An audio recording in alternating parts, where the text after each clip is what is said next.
Jim, goes without saying, this is a huge game, isn't it?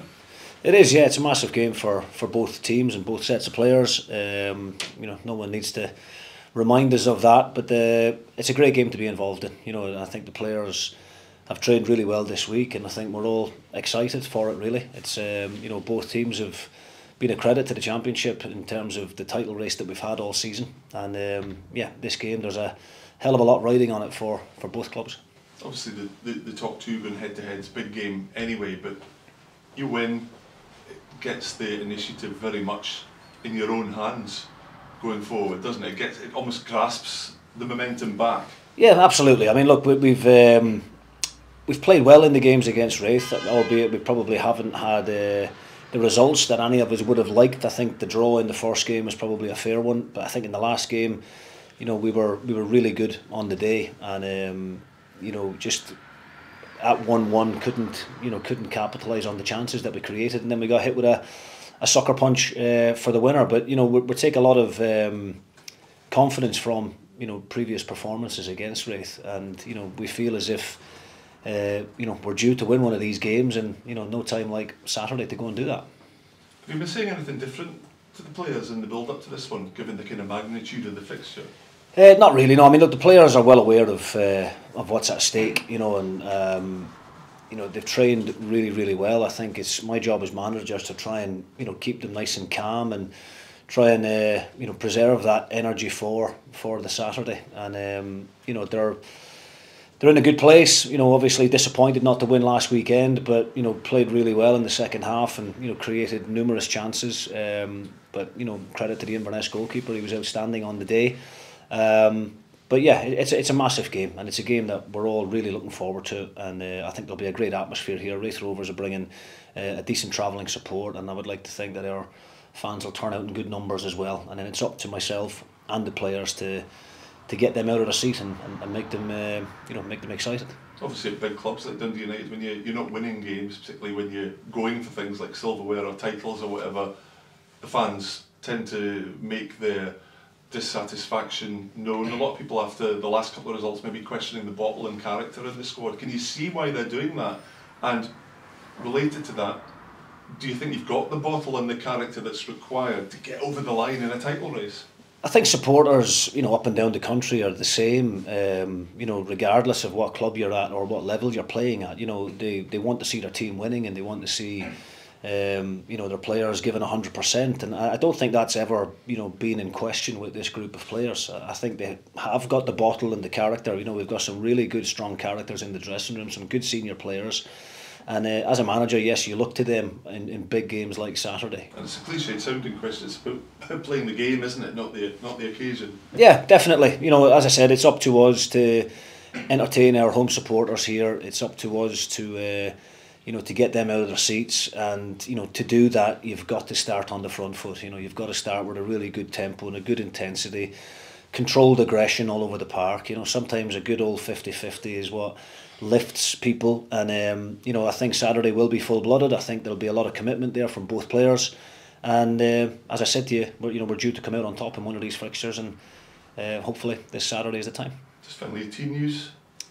Obviously, Kevin Holt, limped off with a knee injury on Saturday. He's away to get a scan this afternoon, actually, so we don't know the full extent of that yet, but it doesn't look great. Obviously, this weekend is a write-off, and potentially, the rest of the season as well.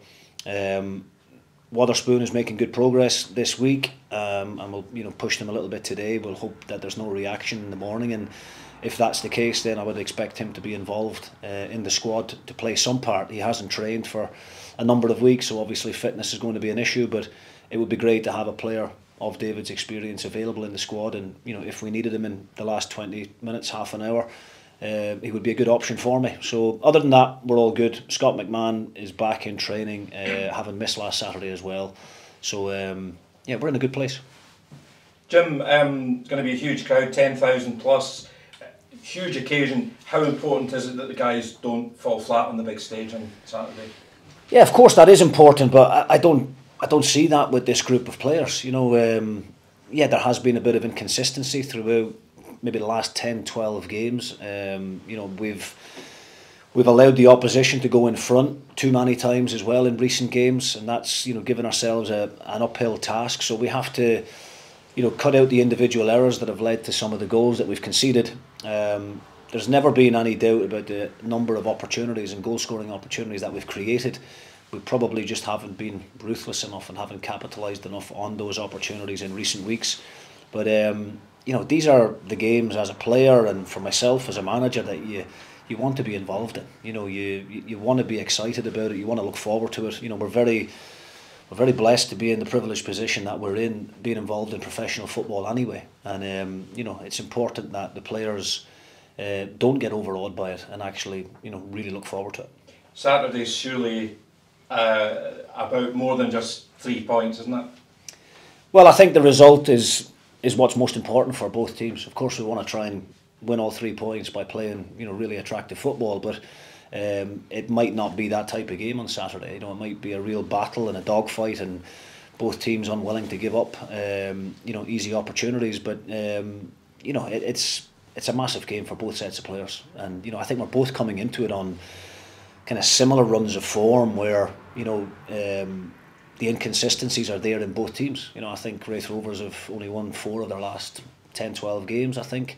You know, and we've been inconsistent ourselves. So it's all about on the day. You know, you want your big players to step up. We're going to look to the senior players as well for them to lead the rest of the group. And if we do that, then I think we give ourselves a really good chance. Being in charge of your own destiny is quite an important thing most of the time. 3 points on Saturday puts that onto United's shoulders from there. How important is that to be in control of your own destiny? Yeah, definitely. I mean, look, we've been on top of the table for most of the campaign, and you know, now is not the time to slip up, because you know, obviously you're running out of games at this stage. You know, half a dozen games left, and yes, you know, a win would be massive. It'd be massive for everybody. It would be huge for the players and the supporters, and give us a great bit of confidence going into the last 5 fixtures. So, you know, I think there's a real significance to the game for both teams. You know, myself, Annie and Murray obviously will set our teams up to try and win the game, and then it's all about who has the better of it on the day. Being the 4th meeting, you've had a good opportunity to see how they perform against Dundee United, and you know how Dundee United perform against them. Is there anything that you can take from the previous experiences that you think you could put to your advantage for this Saturday? Well, there hasn't been a great deal, you know, between the two sets of players in the games that we've played. Yes, we've been on the wrong side of the results on a couple of occasions, but you know, the last time we played each other, you know, I thought we were really, really good on the night, and you know, we dominated pretty much the majority of the second half. We got done with that sucker punch, you know, the wonder goal from 35 yards, but completely against the run of play. So, you know, I'm asking my players to go out and play to that level that we showed in the second 45 last time round, but to do it for 90 minutes. And if we do that for 90 minutes, then, you know, I think we've got a great chance of getting the result we're after.